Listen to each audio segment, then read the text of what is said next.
You spend all your life, all this time building up a wall to protect yourself because many of us don't believe that we allow certain things to happen to us. It's like, how could you be so stupid? How could you allow that to happen? How could you have not seen this? How could you have not seen that red flag? And it's like you weren't supposed to know. Some things you just weren't supposed to know based on the limited knowledge that you had at that moment in time. And it's gonna do you some good to give yourself some grace and forgive yourself for that. Is it really something, or is it really trusting? 'Cause I can back up all I do. If you have been wounded, scarred, traumatized by relationships, friendships, and is affecting the way you show up and move in the world, is causing you to miss out on blessings and opportunities that were literally designed for you, then today's episode is specifically for you. Welcome to Moments in Momentum, episode 20. Catch us every Sunday at 6 p.m. We are also going to stretch at the end of this video, so make sure you stay tuned for that, along with the motivational tip of the week to keep you uplifted, as well as the song of the week, self-produced by me. So let's get into this revelation. The other day, I was backing into the garage, and I basically tore up the mirror because I didn't realize I was so close to the edge of the garage, and like the mirror came apart. This is not my car. This is my uncle's car that he is letting me drive while I am here in Atlanta. And my first response was, "Oh my God, I gotta go!" Like I had to leave. I had to find my own spot, space. My uncle is going to be so mad at me. I can't believe I just tore up the mirror. I can't believe I just did this. And to give you more context, this is not the only thing that I have broken in my uncle's house. So when I first got here, I tore up the undercarriage of his car. I broke the limb off of a chair. I tore up his dry erase board. I feel like I messed up the dishwasher. That could have been his fault or my fault. I'm not sure. It was something else that I broke, but I've been breaking a lot of stuff. The lesson here is that one, I need to be more present and I need to slow down and pay attention. But also, in every instance, I had this response of, oh my God, he's going to be so mad at me. The engine light or something had came on in the car and I didn't tell him. He was like, why didn't you tell me sooner? And I was like, I just didn't want you to be mad at me. And I'm like, I didn't want to tell him that, but it was the truth. And he was like, Mikeya, it's not about me being mad at you. It's about making sure you're safe, which was very hard for me to digest that I even said that. With this specific situation, with the mirror being torn, though, the revelation exposed a whole lot more because, like I said, these were different instances, but this specific one uncovered something a little bit deeper. And I had to have a moment. I had to have a moment where I just paused. But I will say I did handle the situation a whole lot better than what I did with those prior situations. When I backed into the garage, like I said, I had a response like, oh my God, I had to go. My first thoughts were, can I fix it? I need to fix it. I need to fix it. I need to fix it. So instantly, I started fixing it. Exhibit A on the screen, you see me trying to fix the mirror. What made me go, hey, let me record this? I guess because I knew at the end of the day, like, this is going to be a great lesson, so I decided to record it. But I knew that I was going to be able to solve this specific problem, but I also knew that I needed to become a better communicator because this is still someone's, property, their prized possession, right? And something said, because I was praying, I was like, God, please help me fix the mirror. Please help me fix the mirror. I just want to fix this mirror because I'm tired of like tearing up his stuff. Like I can't believe I'm tearing up his stuff. And something said, or God was just like, You're going to fix the mirror, but you got to tell your uncle first. So I called him. Hey, Uncle D. Hey, I was just letting you know that I backed into the garage and I hit the mirror on the garage and it kind of came apart, but I'm fixing it and it could be put back together. And he was like, okay. He was like, is it working? Is it still functional? I was like, yeah. And I paused and he just said, okay. And I said, ooh. And then I really took a moment to just be proud of myself for that, because I'm learning to allow people to be mad at me. I'm learning to allow people to be upset with me. I'm learning to be okay with confrontation because I'm a non-confrontational person. And living with my uncle has helped me with that. The ultimate revelation that I had in response to, oh, I gotta leave. The revelation was like, I don't want to be a bother. I didn't feel wanted around. Mind you, nobody ever said this, but these are just the feelings. I don't want to be in the way. Those thoughts and those sentiments have been lingering and living with me for a while, and it's my job to get them out. Or it's my job to at least have compassion for myself and say, okay, obviously something has happened to you. You can actually pinpoint and reflect back on experiences that could show you exactly where this is coming from. And you want to first make sure, and I'm talking to you as well, those of you who are watching, you want to make sure that even in your healing process, that you are giving yourself grace. When I was at church maybe a few years ago, there was this pastor. He was like, he was talking about people who had been through certain experiences and traumas and things when they were younger, and sexual abuse and all the things. And he was like, those of you who want prayer and healing, he was like, I need for you to come to the altar. Everybody else is kind of like crying, sobbing, slayed out on the floor and all the things, and I go up and I go up for prayer, and the pastor came up to me. He said, you're going to be healed, but you can't rush the process. He was like, it's not going to happen overnight. And that's hard to do, because healing is such a good thing. It's such a noble thing, a noble journey to embark. It's such an experience that we all need.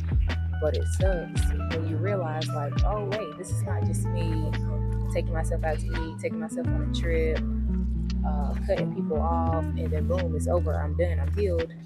No, this is a tedious and very ugly unlearning process.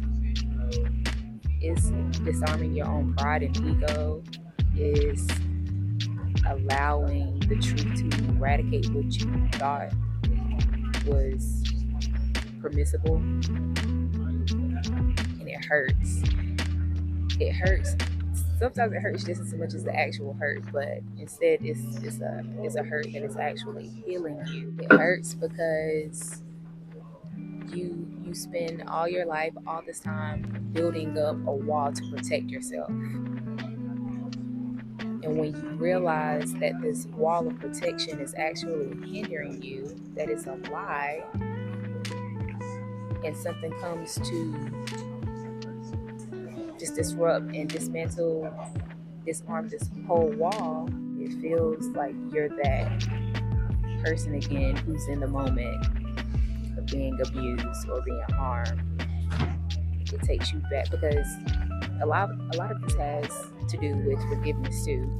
Many of us don't believe that we allow certain things to happen to us. It's like, how could you be so stupid? How could you allow that to happen? How could you have not seen this? How could you have not seen that red flag? And it's like, you weren't supposed to know. Some things you just weren't supposed to know based on the limited knowledge that you had at that moment in time. And it's gonna do you some good to give yourself some grace and forgive yourself for that. A lot of you didn't know better. I didn't know better. it's a learning experience. This is what life is. We learn, we're living, we're trying to figure it out. And you won't be able to heal the way you need to properly heal until you give yourself compassion and have that moment of compassion with yourself. And that is what I'm doing with myself right now. It's like, my kid, it's okay. There's a reason you feel this way. You didn't just, you weren't born just feeling like you were a bother, or that you weren't, or you weren't born feeling like you weren't wanted. This is a learned belief. And now this belief is limiting you and is creating a lot of self-sabotaging habits, and it must stop. So if you can relate to anything that I've said today, I hope that you take heed to every word that was spoken, and that you move forward with compassion and with Passenger shall boldness. passengers slow no flight. That means we If gotta, you're in first it won't class, go just let me know overhead, your right? seat. I'll give you a All right. taxi. Y'all, this is my friend. I'm at the airport. You gonna be Stephanie? All right, we are about to board our flight, but yeah, listen, it's time to heal for real, and with grace and with patience. And yep, now we are getting ready to flow into music, movement, and motivation. We are now getting ready to flow into music, movement, and motivation, a segment designed to help you to decrease anxiousness, to be present with your body and one with your body by the way of stretching, the motivational tip of the week to keep you uplifted, and lastly, the song of the week produced by me. This segment is posted in the montage video Moments in Momentum every Sunday at 6 p.m. and reposted every Wednesday at 4 p.m.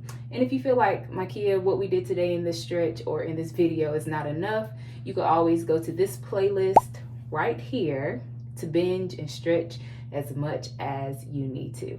Okay, what is the stretch of the week? Very simple, very easy. We are going to do head tilts. If you do not know what that is, Exhibit A on the screen. We are going to take our hands, opposite hand, and bring it over to the opposite side, touching our ear preferably. And then holding in our tummies, right? And then we are going to tilt our head over until we feel enough pull. There's usually a lot of tension in the neck and the shoulders for most individuals. We're going to hold it for 10 seconds, reset, and then we are going to go to the opposite side. But before we do the stretch, we always do intentional breathing, which means we will inhale, hold for 5 seconds, and release. Last but not least, if you just so happen to get lost in the sauce, you will hear this sound to let you know that it is time to conclude, transition. And with that being said, let's begin.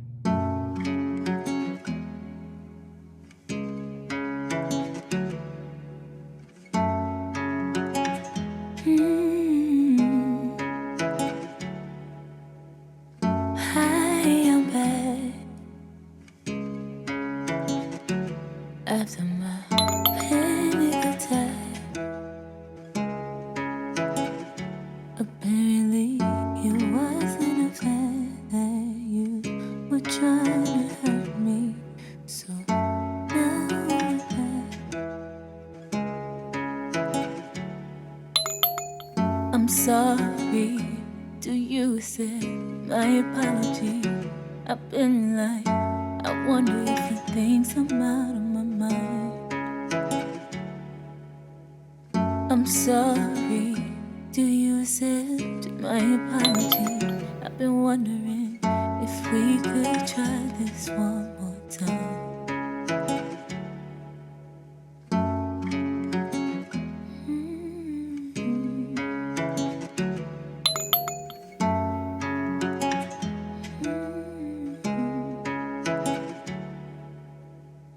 I know feel well. She sit beside me, she be up on me, she be up in me. listening, and it's concerning. She be riding, she be sliding, she be acting like I ain't got a life. Like I'm not trying to be somebody's wife, but I didn't mean to. No, this is taboo. I try to warn you that I'm a runner, but when I go away, I never wanna stay. Just prove to me you're safe and I won't escape.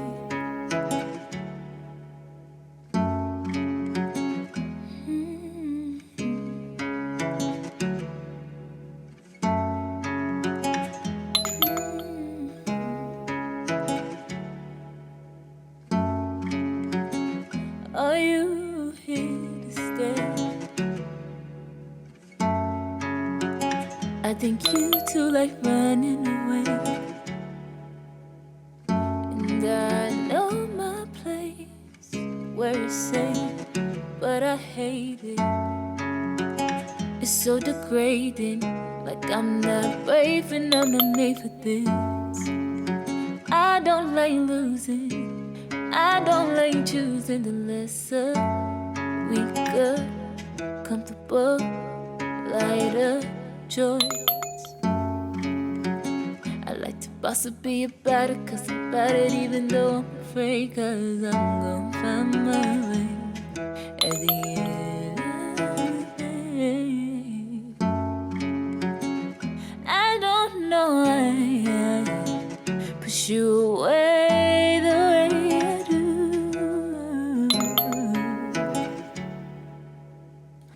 and I'm not proud, babe. No, I'm not proud of how I handled you. No, no, no, no, no. I see the way you love me, why I can't believe it. I feel the way you hold me, why I can't receive it. From the first day, yeah, you told me, but I just dismissed it. I see the way you want me, why I can't believe it.